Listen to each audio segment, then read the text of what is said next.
What's up, everybody? Nick Powills, publisher of 1851franchise.com, bringing you another episode of Meet the Zor. If you like these, click subscribe. You can see more of these. Today, we're talking bagels. Barry's Bagels. Coming up next.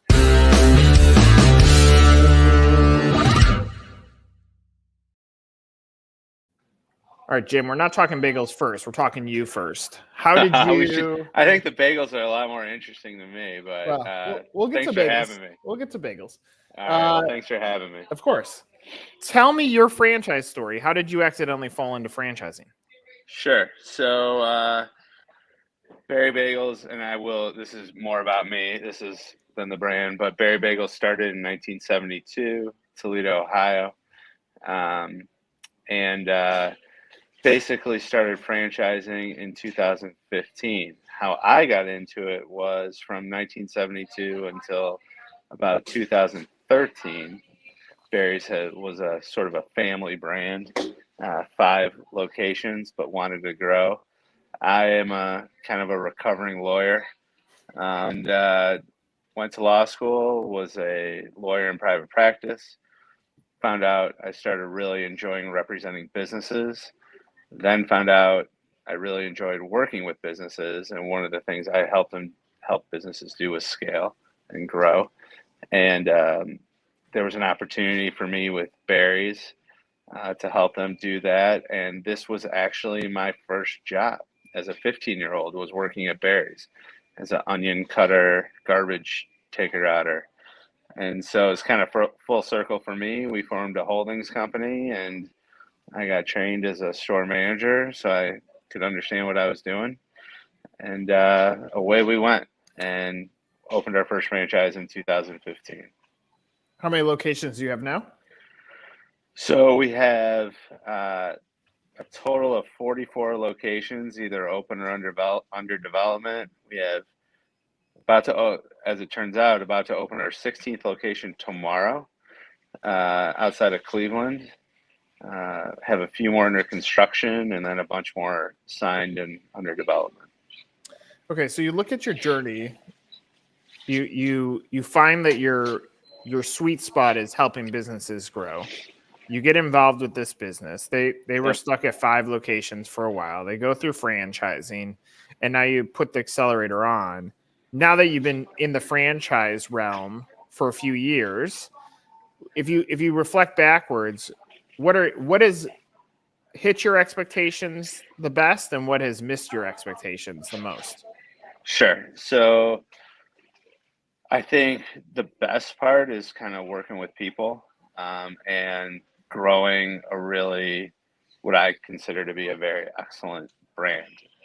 Barry Greenblatt, our founder, and his son Mark have really built a brand that not only serves great food, but treats its employees and customers and vendors extremely well. And that was something that I kind of was drawn to in terms of, I wanted to work with people, help make connections, and hopefully enrich our franchisees' lives and by extension their customers.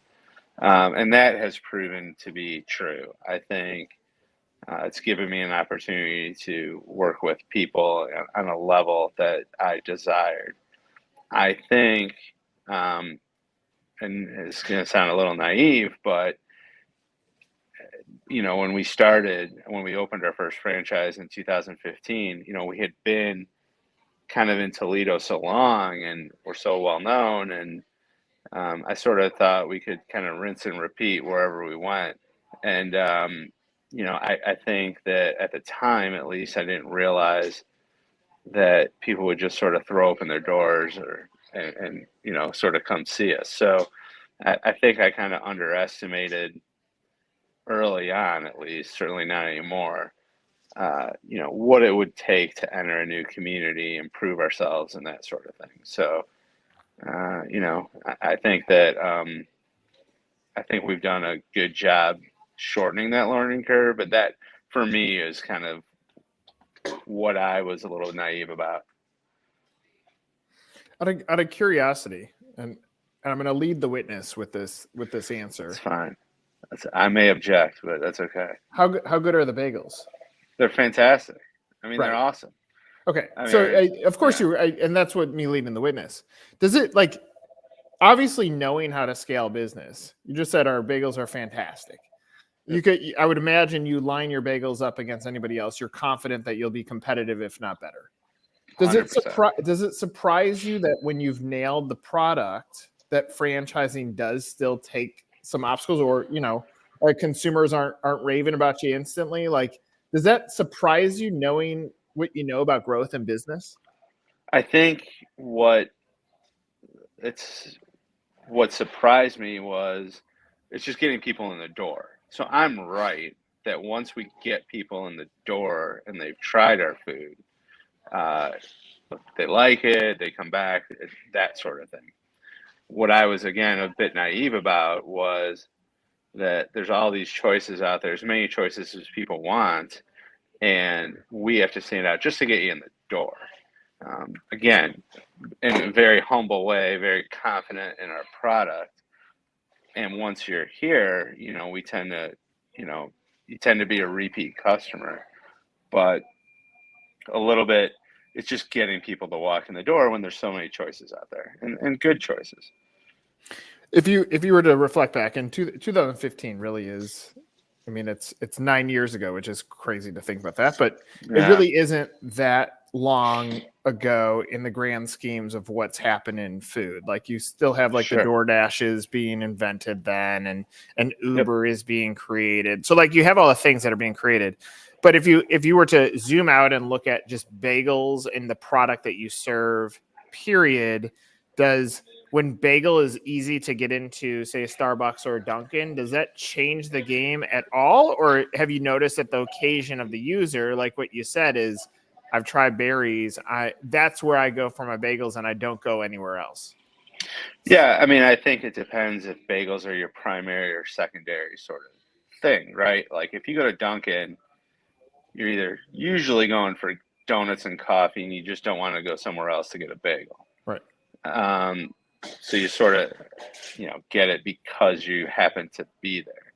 And it's almost the reverse for us, where people come in to get bagels and we also serve coffee. So, again, we tend to be a destination once people have kind of bagels on their mind. Um, but we're different. I think Duncan would tell you. I certainly don't speak for them, but I'm sure they want everything to be great.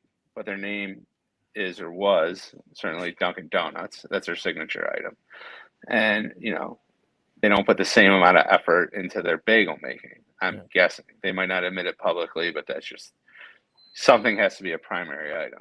Whereas that's a core item for us, and so we make sure we hit it pretty hard, and make sure we lead with our best foot forward.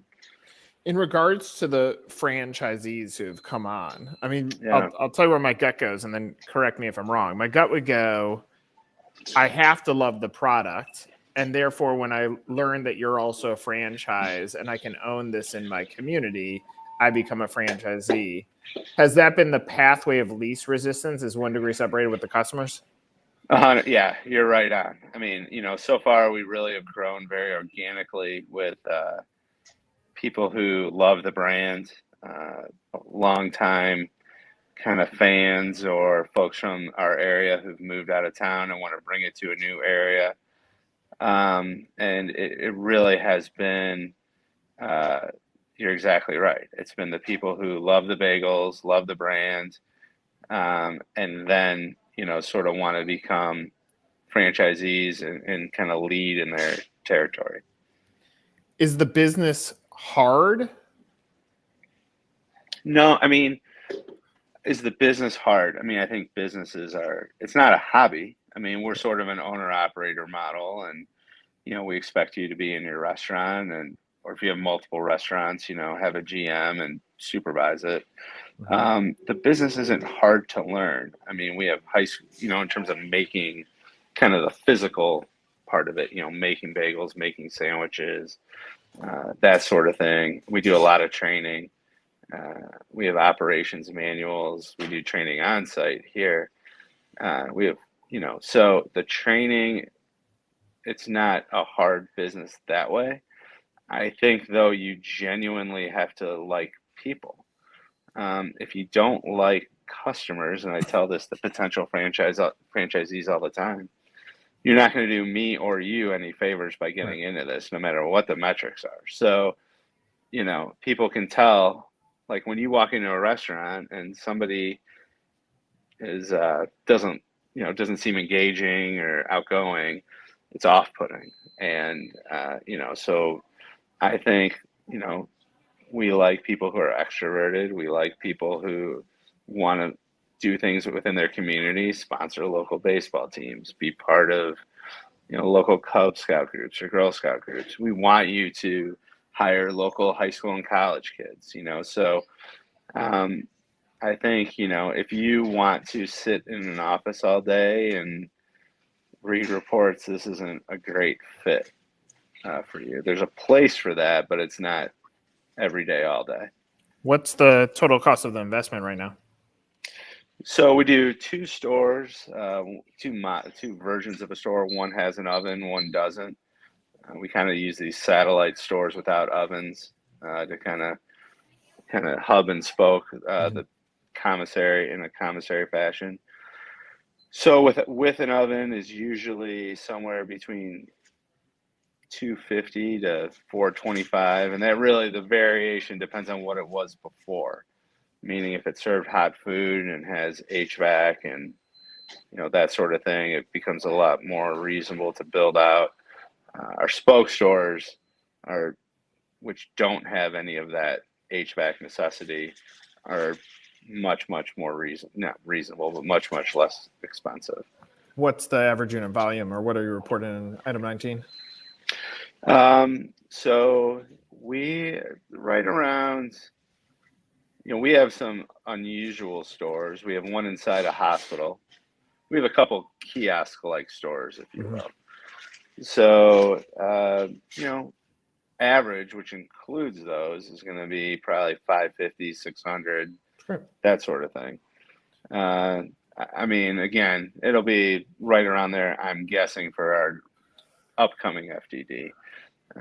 I don't have the other one in front of me right now, but that seems to be, I'm thinking of current numbers,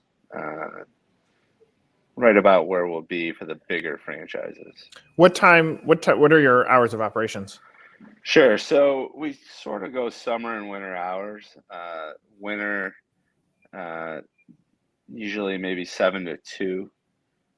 Summer, and especially in kind of this area, it stays light pretty long. So kind of 7 to 7, 7 to 8-ish. And, usually we'll switch around Memorial Day and kind of reel it back in Labor Day. And you see a difference in those extra hours from a sales standpoint? We do. I mean, you start to see, obviously, when you're open, especially with the rise of third-party delivery, we can just fulfill orders.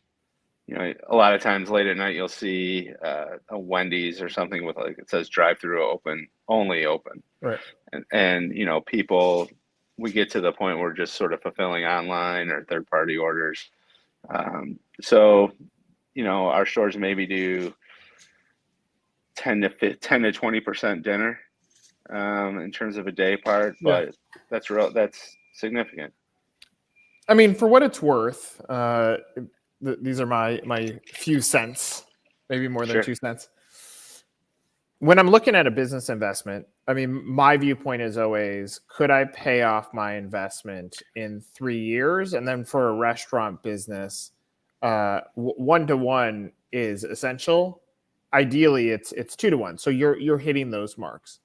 What I hear, though, is on the lifestyle component, whether that stays lifestyle or lifestyle optional, now puts you in the category of what the better breakfast brands are doing and saying we're open, 6 or 7 to 2. What I like about you is you've still engineered the investment down, even with the oven in there, that really to be in the same investment level, say, as another Broken Egg, you would own 3 of these. Now you look at 3 times $500,000, you're looking at $1.5 million, and now you're super competitive. Plus, you diversified or protected your investment by opening up 3 of yours. Sometimes I think the structure of what the business opportunity is, and you know about business opportunities, so I'm not educating you anything on here, but sometimes in that positioning, it gives the buyer a chance to say, okay, here's the either or. And I find that fascinating for any restaurant brand, especially with the rising costs. So if it were me and I bought the brand, I'd make lifestyle optional. I would almost make it like, call it Barry sandwiches and move that onto third party only as an uptick add-on that now it creates a whole nother level that a franchisee could basically be a multi-brand franchisee if they choose to have that other day part. Plus, it doesn't change things. Plus, if it was delivery only from a landlord negotiation, you're still keeping the parking lots open, depending on the real estate you're going in. So those are comments 1. And then comment 2 is, I think if I were you, what you talk about people and that the operator, you have to be a people person. That's the one thing that misses for me when I get into your online footprint. It's like, I know you have great human stories. They're nowhere to be found. So to someone who doesn't have a relationship with the brand, all I'm buying is a bagel brand. If you want to hit those that are looking at, here's the investment that I have, which, if I had a off the cuff say, like, what's a food investment? It could be a pretzel brand, or it could be an ice cream brand, or one of the treat cookie brand. You're in a very similar place, but you get to play in lifestyle. And now you showcase a franchise owner who got to get into business for themselves, be a hero of the community, have impact on their community through, investment in sports teams and everything else. And have the lifestyle to still live the life that they want. All of a sudden you lift up that human story. Now I'm buying the human story. I'm not buying a bagel brand. And that's where I see an area of opportunity. So those are a lot of words, but any No, comments I on think what I'm those saying? are, yeah. Well, first of all, thank you. I mean, for the insight. I mean, I think very appropriate, insightful. Sometimes, and I always tell people that, we in our brand are, and people in their own businesses, I said, sometimes you can suffer from being in the eye of the hurricane. Yeah. I mean, we're sort of in it every day, and, everything sort of starts looking, we're used to seeing everything. So the value or the perspective of someone seeing it fresh is extremely important.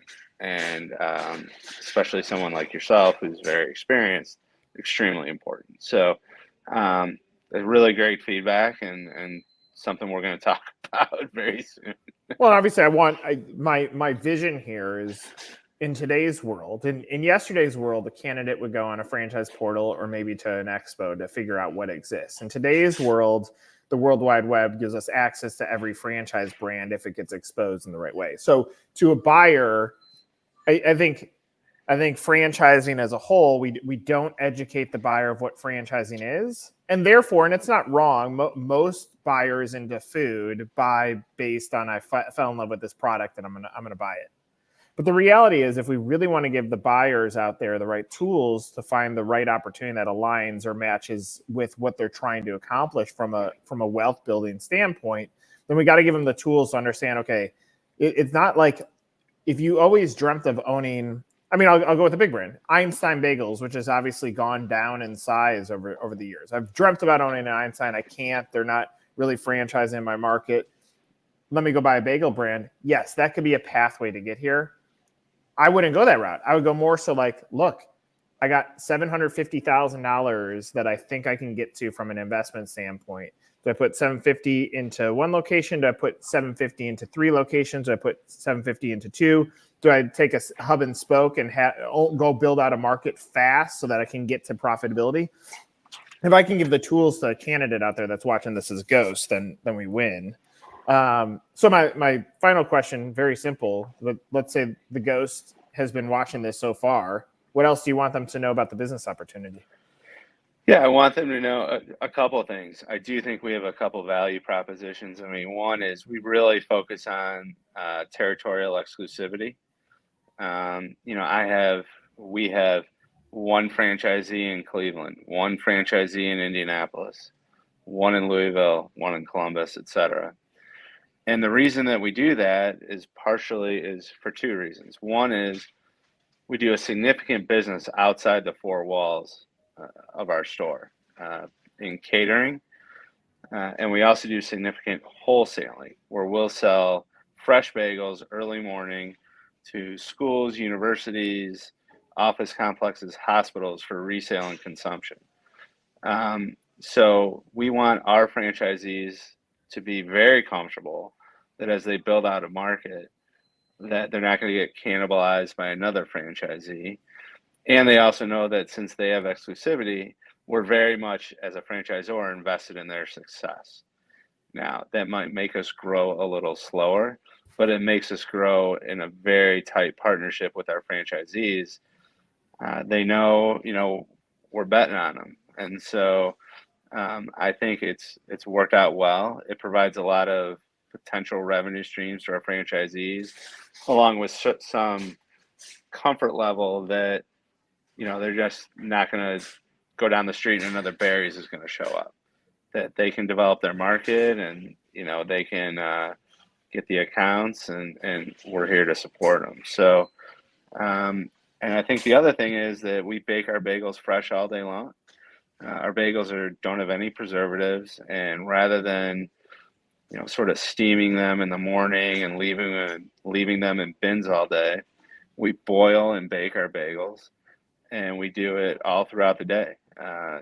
We do a big breakfast bake, we do a big lunch bake, and we bake all in between. So that's, I think, something unique is that we're always serving fresh product and no preservatives, and I think it gives the customers a great experience.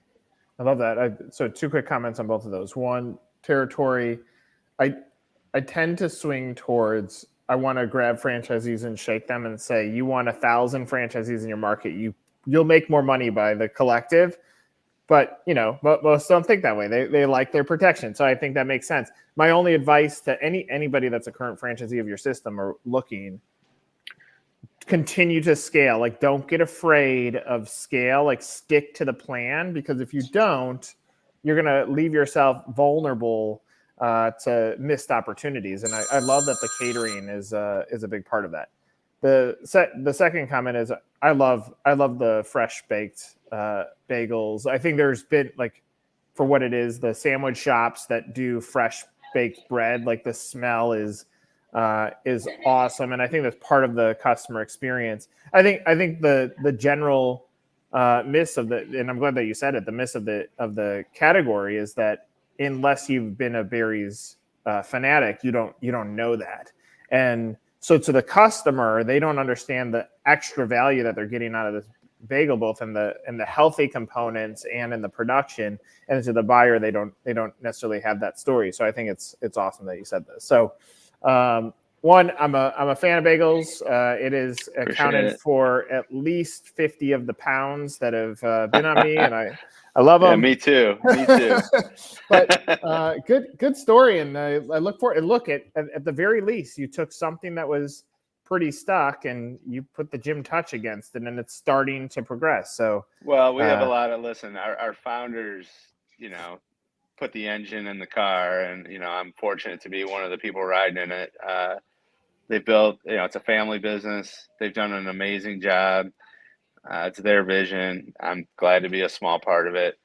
And we have awesome employees. We have employees who've been here. Our second ever employee is still with us. She just celebrated her 50th anniversary. So we've had people be here 30, 40, 20 years. And it's really nice to be part of a business where, not only customers are valued, but employees are as well. And, I'm very proud of just being part of it. And good for you. You pulled another lawyer off the market. We don't need any more lawyers. So that's a good Yeah, thing. Nobody complained about that. I love it. Jim, awesome story. Thanks for sharing it with us. Thanks for all the great feedback, too. Of course, We're going to get to work. I really appreciate you having me. Yeah, me too. For Jim, I'm Nick. This is another episode of Meet the Zor.